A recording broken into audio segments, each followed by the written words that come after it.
Well, hi folks, thanks for joining us. My name's Kell. I am a clinical psychologist in Australia working with primarily children, adolescents and families. I'm an advanced certified Schema Therapy supervisor trainer, have two adult kids of my own, been married for 34 years and really looking forward to sharing some ideas with you today with Alison about our topic of taming the inner bully. Thanks, Graham. I'm Alison Bouquee. I am a clinical psychologist and advanced certified child adolescent schema therapist, supervisor and trainer. I practice in Brisbane, Australia in a solo practice. I work primarily with children, adolescents and families as well. I have my own family of three school-aged children and been married for close to 25 years. Excellent. So, look, the inner critic or inner bully had a voice we probably all remember from our teen years, even if it spoke different languages. Mine largely spoke the language of approval seeking through people pleasing, which very easily translated into guilt if I upset anyone or did my own thing, and it took considerable effort to remove the microphone from that inner bully's grasp. So I really love now to be able to lessen the grip that other teens' inner bullies have on their internal microphone. Great. Thanks for sharing, Graham. So I would like to bring attention to that the critic's messages are shaped by selective internalization of external messages. While young people receive a lot of external messages, whether that be from their parents, their peers, their caregivers, coaches, teachers, etc., some of them are ignored and only some of them are kind of held on to. And these messages are given more weight and more attention. And it may be that the young person's temperament is the reason why some of these messages are given more weight or attention. What makes it difficult is that the critic forms as a way to look after the vulnerable child. So in that sense, it acts as a protector. And at times, some of the messages may seem helpful and they may seem necessary to listen to. One example might be that when a parent is telling their young person that they need to get off the screen and they need to study some more, or they need to get to bed early because they have an exam the next day. But the problem is when there is an over-focus on these critic messages, what we're going to call the inner bully today, or when certain messages are only negative or when they're demotivating, they have such tones that feel harsh, these messages can do more harm than good. And since adolescence is a stage of significant neural development plus identity formation, those external voices, as well-intentioned as they might be from parents even, can easily become internal dialogues or thoughts that act like bullies that no one else sees or hears. And that inner voice, it always speaks the language of that person's schema. So let's say it's the schema of social isolation that's forming. The inner critic's language may be something like, you'll always be alone, you'll always be the person that other people overlook. Or if it's subjugation, the critic might be whispering thoughts like, it's just easier to do it their way. That was my upbringing. And we'll see some of this in the case we'll present. Yeah, great. So when we are in situations which we might kind of consider as unfortunate, stressful or harmful, or when we're in circumstances that we can't otherwise control, we have three possible ways of coping. We draw to coping styles initially. So these are fight, flight and freeze. These coping styles overlap theoretically with schema therapy's coping modes, which are overcompensation, avoidance and surrender. So just to give a little bit more information about those so you can see and understand them, perhaps see how they show up in the role demonstration we're doing later, is overcompensation is a fight response. And what that means is that the individual acts in opposition to the schema activation. They act as if the schema is not true. So for example, an individual who has a social isolation schema may actually do things that bring about negative attention from other people, and in the sense of acting as if they don't care if they're being excluded in the situation. The second coping mode is avoidance, which relates to the coping style of flight. And this can be physical or behavioural avoidance, so when the individual doesn't even show up or engage in the situation, and that might be where score refusal is evident, or it may be emotional or cognitive avoidance, where the person is there but they may seem emotionally or cognitively detached from the situation. The third coping mode within schema therapy is what we call surrender, and that relates to the freeze response. And this typically includes some, or looks like some, over-exaggeration of compliance or resignation. And look, every child needs protection from bullies, and the vulnerable child within is no exception. And really that's what a coping mode is. It's a protector for the vulnerable child from this bully of an inner critic. Now, a lot of teen clients come to us because their parents have been told, or they've been told by their parents that this thing that they're doing is a problem. So they assume that they're going to get the same from us, that we're going to see their coping style method as a problem. Shutting down, staying up, over drinking, undersleeping. And while those things definitely can be problematic, it can also be very de-shaming when they hear us or see us recognize that their coping mode is not just a problem, but a solution to the awful stuff that this inner bully has been whispering to them. So if we want to help them find a better way, if we want to protect them from that, we can't just rip away their well-intentioned coping style. We have to first help them to recognize that that's what it is. So in this technique we'll demonstrate now. I'll be Jason, a 15-year-old, learning about, I guess, the coping modes that come up for me when the inner bully does his thing. All right, so what we're now going to do in our role demonstration we now have Jason with us, we're going to do a bit of work to first understand the impact that the inner critic has on the young person. Just to be clear, this wouldn't have been the first session that we've had with the client. We would have already provided some psychoeducation about coping modes, and also done some chair dialogue already. See, he's already getting into role, isn't he? Isn't he doing great? All right. So, Jason, thanks for showing up today and telling me about how the last week has been for you.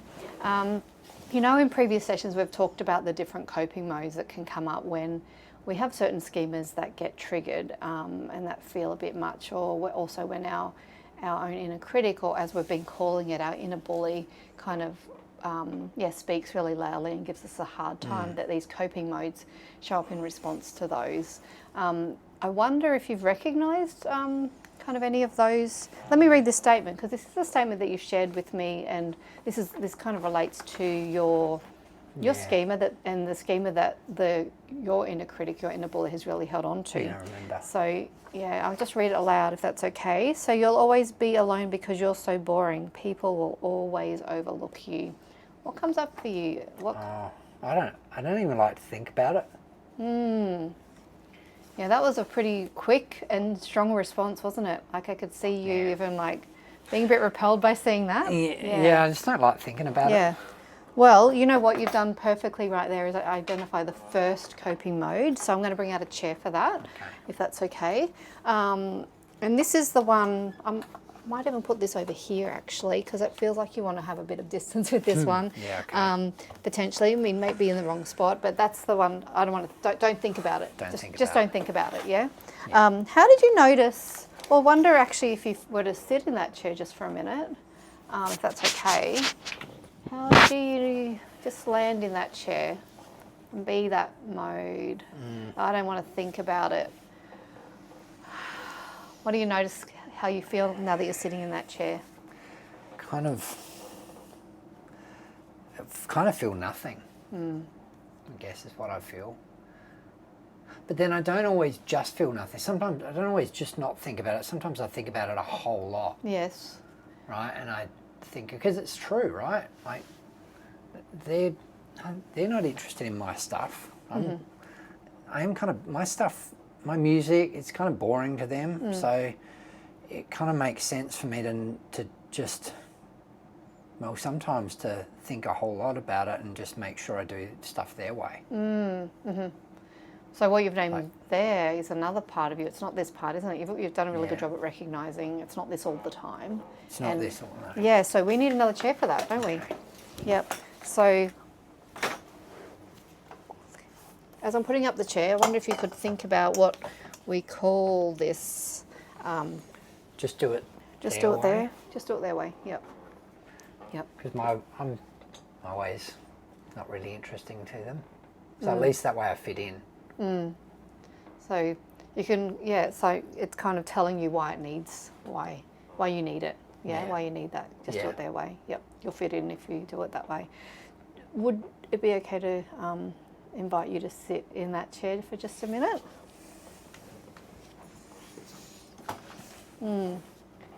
As you land in that chair, just kind of connect with that, just do it their way, that mode, that way of being. And what do you notice going on inside of you, or how you're feeling?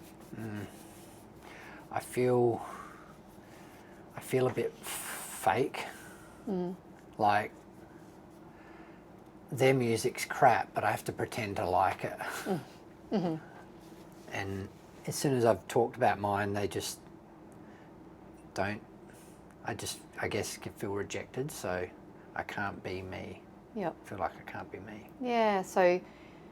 Anxious. Yes. Yeah, I was wondering how you're recognising lots of thoughts and then the feeling and the anxiety. And where does that sit in the body?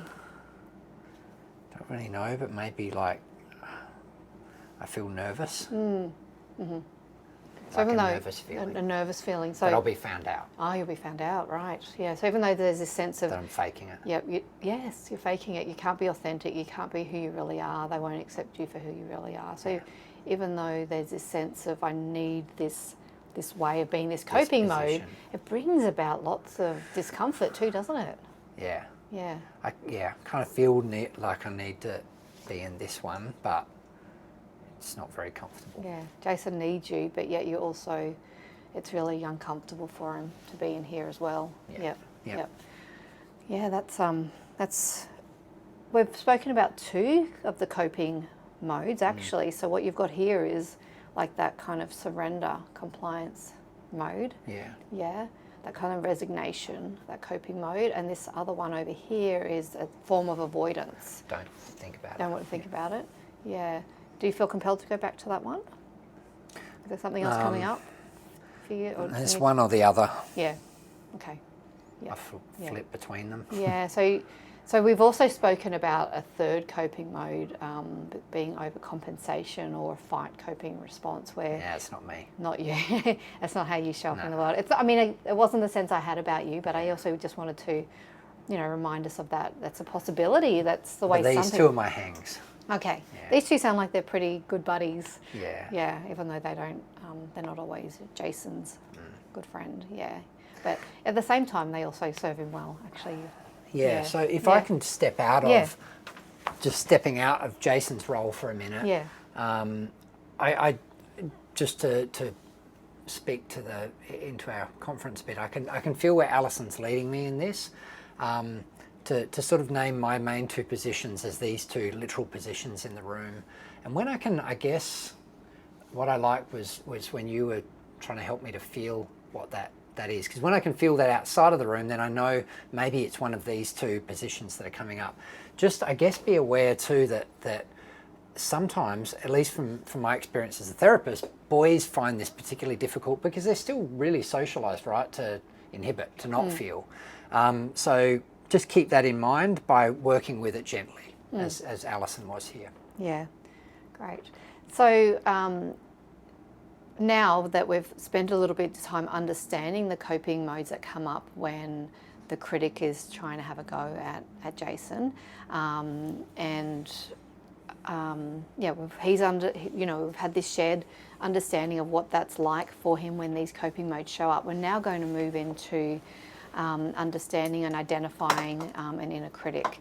Sorry, not an inner critic, an inner coach to manage the inner critic. So what we're going to do here, and Graham's doing a beautiful job just setting up the room a little bit differently, where we're getting rid of one of those chairs now, because what we're doing is we've understood that the coping modes showed up to manage the inner critic, and we're now having, we're going to have Jason kind of, find a way to identify an inner coach. You'll see that in this position, I just want to actually name this, in the position that Jason came into in the session, and I kind of think about this for all my clients.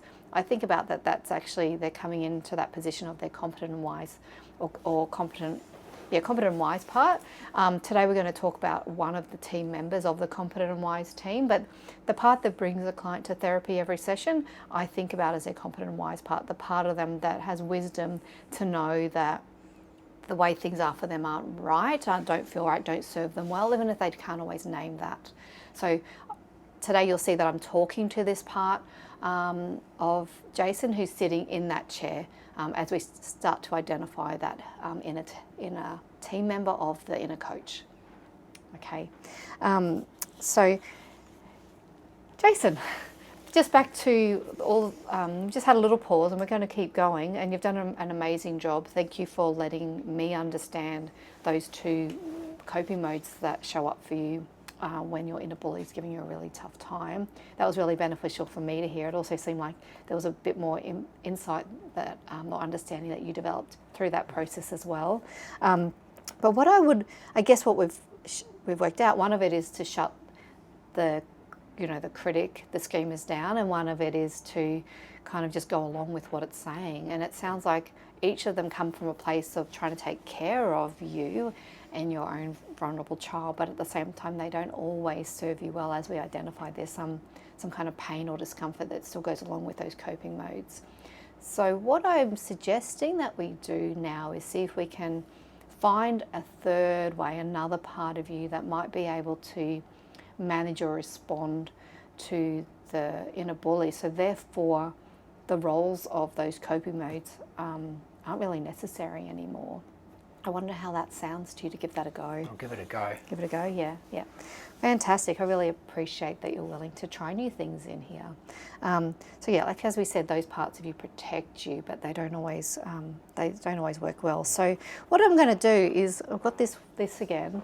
What we're trying to identify is a kinder part. Even in this, yes, there's still that response. But I'll just hold on to it for a moment. It's facing me. But what I would like us to work out together, so please don't feel like you need to know all the answers, we're going to work this out together, is find a way to respond to that part. I've been naming it as an inner coach, and it's that part of you that takes care of you, that wants to motivate you. Like my basketball coach. Oh, wonderful, yeah. So tell me. He's good. He's good, yep. So his words are encourages me. Encouraging, yeah. And that's kind of the idea that we want. Sometimes we can identify that from ourselves. Maybe there's been a part of us that can do that, but oftentimes we do need to think about, have we had someone outside of us that's done that? Even in some small way. It may not be a main character in our life, but it may be, some small way, one small comment from someone that just was really meaningful and encouraging, motivating for us.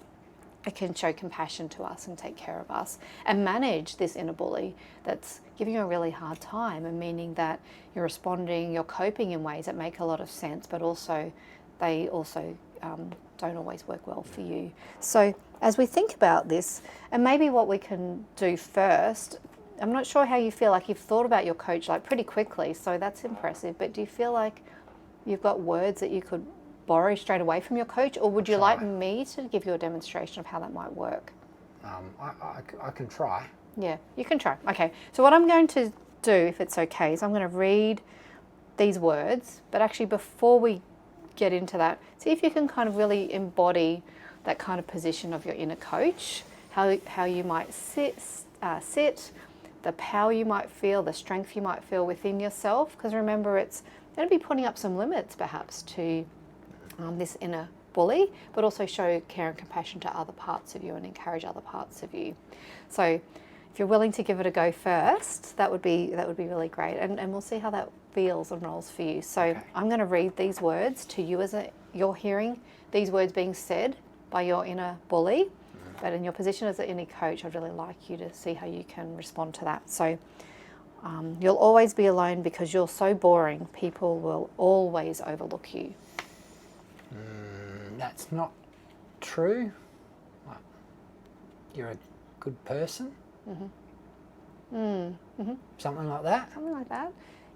I mean, well, you tell me. I feel like you're wanting to check with me as a therapist. I'm happy to give you some guidance, but I also wonder, can we use those clues about how that feels in your body and how you felt emotionally as you were saying that? Maybe it's not how the coach would speak.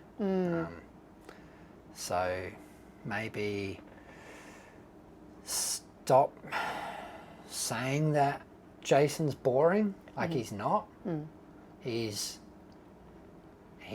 just because others don't like his music doesn't mean it's crap. Like his music's sick. Like, he's all right. Yeah. He'll find his group. Yeah. How does that feel to say? Felt a bit better. Yeah. Felt better than that. Felt better than that felt. Then that felt listening to that. Before, Yeah.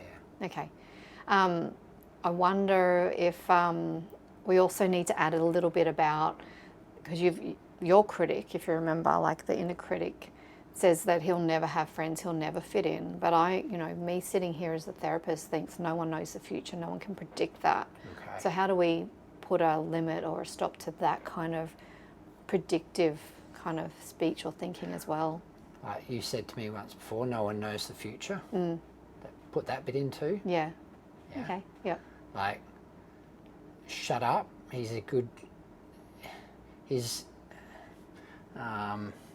not boring. He's interesting. His music's better than their crap anyway. Yeah. And who knows the future? Like, he's not going to be alone forever. No. And he'll find good friends who let him show up in his own genuine, authentic way. They are true friends. They're the friends we want him to have. Yeah? Yeah, That. Yeah. And that you're, as an inner coach, I'm willing to stand by him, support him to find the right friends for him, who accept him. Everyone's different. How can I say that though? Like, Yeah. it's easy in here. Easier in here, yes, yeah, for sure. And that's not an uncommon response, so I'm really glad that you named that and let me know about that.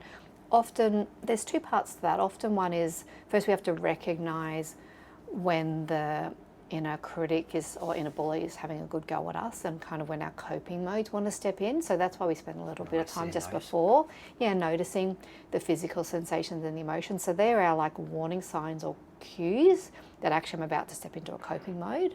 And then also, so that's first becoming aware of that and when that's happening. And then also strengthening this statement. And when I say strengthening that, what I mean is that we really practice engaging, allowing your inner leader to be at the front. And so often we need to record that on your phone. A lot of young people find that really helpful. Record that on the phone and you listen to that outside of session, just in a general sense every day, but also then having it handy that you can listen to and use that as your response when perhaps you're noticing one of your coping modes wanting to kind of step in. How would you feel about doing that? Yeah, I'd do that. You'd do that. So before we do that, I wonder if we could first just practice it again. So really think about all the words that you've said. They've all been really powerful, and I'm really impressed that you can connect with this part of you today. So just take that breath and get in that position of, or that stance of having that inner strength, that inner wisdom, your inner coach, and have one more go here, and then we'll put it on the phone. So to that bully, shut up. Like, he's not boring, and he's not going to be like alone forever. Like, you can't predict that, and he's not boring because his music's better than theirs anyway. Yeah. He's a good kid. He's a good kid. He'll find friends that appreciate him. And he'll find his tribe. Yes. Yeah. Beautiful phrase. Yeah. Okay. You're willing to give that a go now on the phone? Yeah. All right. So here's your phone. Thank you for putting it aside so we can really engage in this today. And now let's have another go at that and record that on your phone. Okay. just, when you're feeling this, say this. Stop saying that. He's not boring.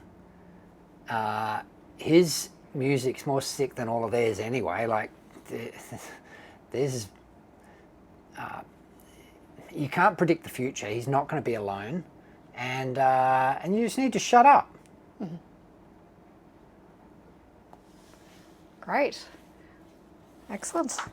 Well, I think yeah. And so we spoke about those 2 homework tasks for you to practice outside of session. Do you have any questions about that before we finish up today? I think that's.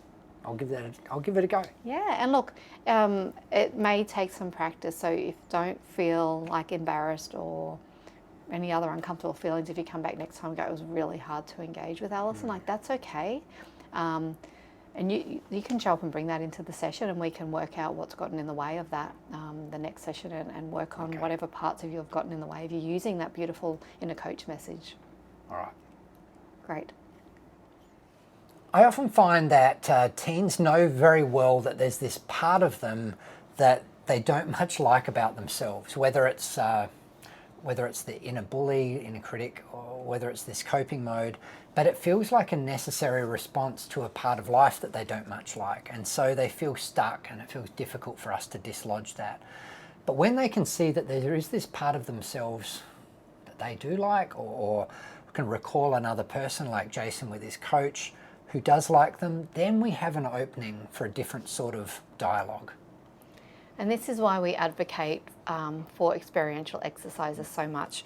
We feel that they're so powerful because they allow the client the opportunity to practice the dialogues, to practice being in the different parts or the different modes, to really connect with how that feels in an emotional but also physiological sense. And from that they can practice changing their thoughts and or their schemas, and recognising that there are different other schemas that can be shaped and formed over time. With all of that, they have a different felt experience, which is it's so much more powerful than just sitting in a therapy session and talking from a cognitive standpoint. Yeah, and it gives them a chance to, I guess, practice that dialogue, and the more you practice a thought, the more it can become, or a new thought, the more it can become a positive schema to replace some of these older ingrained schemas that are just forming in these years. So look, we realise that these ideas have been quite brief, but they do generalise across a whole lot of presentations with adolescents. So don't be afraid to give them a try, and don't be afraid to gently point out coping modes that you even see demonstrated in the room, but not with a critical standpoint, of course, but with a combination of, hey, that makes sense, you do this. That must also make life difficult in some way, and we want to make a different way for you to go through life. We're going to help you to find a different way, and we do so then by really recruiting the strengths that kid has within them and around them already. So we hope you've enjoyed or got something out of this presentation. Our details and how to contact us will be up on the final slide. Yeah, great. Thank you so much for being with us today.